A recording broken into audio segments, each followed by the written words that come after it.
Hey everybody, it's Michael from Wahoo Comics, here with another haul and speculation video. And as usual, I've got a bunch of books that I'm looking forward to showing you.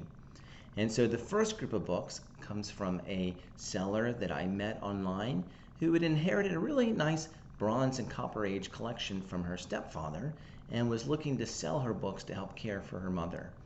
And so I thought that was pretty cool, and she had a lot of books that I was interested in, and so I bought several of them, and I hope to buy several more in a month or so once I've been able to save up a little bit more money.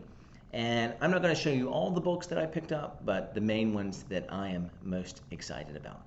And so out of the books, the one that I am definitely the very most excited about is this one, Amazing Spider-Man number 210, which contains the first appearance of Madam Web. And one of the reasons I'm especially excited about this is because I've been hunting this book for about a year now, looking for a good deal, and I almost pulled the trigger a few times last year because there were rumblings about a Madam Web movie coming out at some point, but it just seemed so random that she would have her own movie. And so I was a little nervous about pulling the trigger.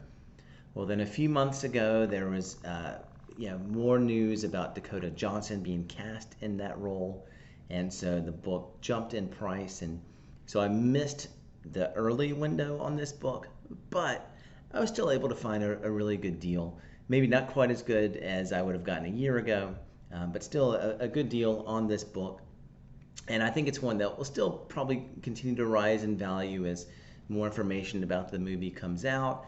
And in some sense, it's a little safer of an investment than it was a year ago, since it seems much more likely that that movie is indeed going to come.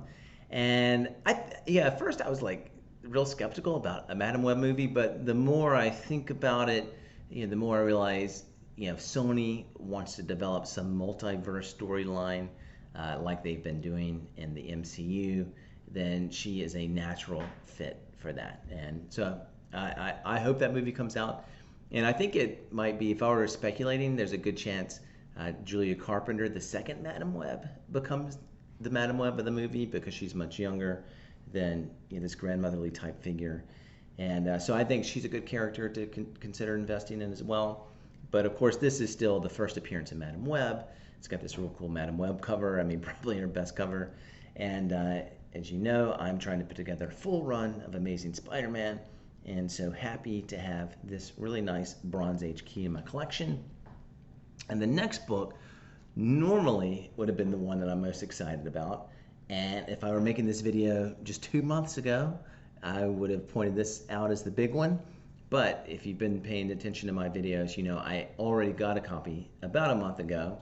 But I'm very happy to have my second copy, Amazing Spider-Man number 194, which of course is the first appearance of the Black Cat. And I'm going to send both of those copies off to get graded. And it's going to be interesting to see which one comes back at a higher grade because they're both have little flaws, and I'm not sure which one CGC is going to penalize the most. So I'll probably, I'll definitely keep the higher graded one, and probably at some point sell off the lower graded one to trade into some other Spider-Man books or something. But still very happy to have what hopefully is even a higher grade than my previous one. And one other Spider-Man book I'll show you, a much smaller one than those two, but Amazing Spider-Man number 220. I'm a big fan of Spider-Man and a big fan of Moon Knight, and so this is one of their earliest meetings and just a cool cover where they're together. Well, speaking of cool covers, if you saw my last video, you know that I'm a big fan of Galactus, and so I also got some books that are just minor issues, but cool Galactus covers, so I'm just personally excited. There's Fantastic Four number 212, where you have Galactus in the Clash of the Titans against the Living Pharaoh, and I think pretty much all Galactus covers are cool. And then we have 243 as well, and I really love this cover. You have Galactus, of course, fighting against all the heroes from the Marvel Universe in this classic John Byrne cover. And this was actually a book I almost put on the list of 5 keys to buy at whatever price level, and this was going to be somewhere in the $10 to $25 range. And I almost put it, but it ultimately got cut for Supervillain Classics #1, which I just barely put above it because it's more important story-wise. But I love this cover. Well, in addition to those books that I picked up from that seller, I also made a trip to a flea market yesterday when I was out of town on a little bit of business, and picked up a few, just dollar run fillers, but 2 minor keys that I've been looking for and I'm excited to add to my collection. First of all, we have Thor Annual number 11, and this contains the first appearance of Etchery, who is the dwarf that made Thor's second weapon. I guess you'd call it Stormbreaker. And he's been portrayed by Peter Dinklage in the MCU and is rumored to be in the upcoming Thor movie, perhaps. But it's a book I've had my eye on. I've been wanting to get this book for about $10, which I think is a good deal, but I actually got it for $3. And so, of course, that was a really nice score. And then the other kind of minor key is this one, Wolverine number 6. And this really isn't a key per se, but it's really interesting. These first like 8 issues of Wolverine had not only a front cover, but also a back cover, and there were different artists. And so I'll show you why I got this one. You've been watching my videos. I collect Todd McFarlane covers. And so the back of this issue contains this cool Todd McFarlane cover. So anyway, just a bunch of really cool books.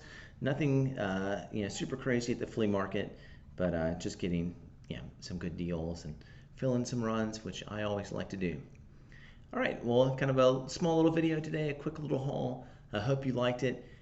Comment below what you've picked up lately that you have liked.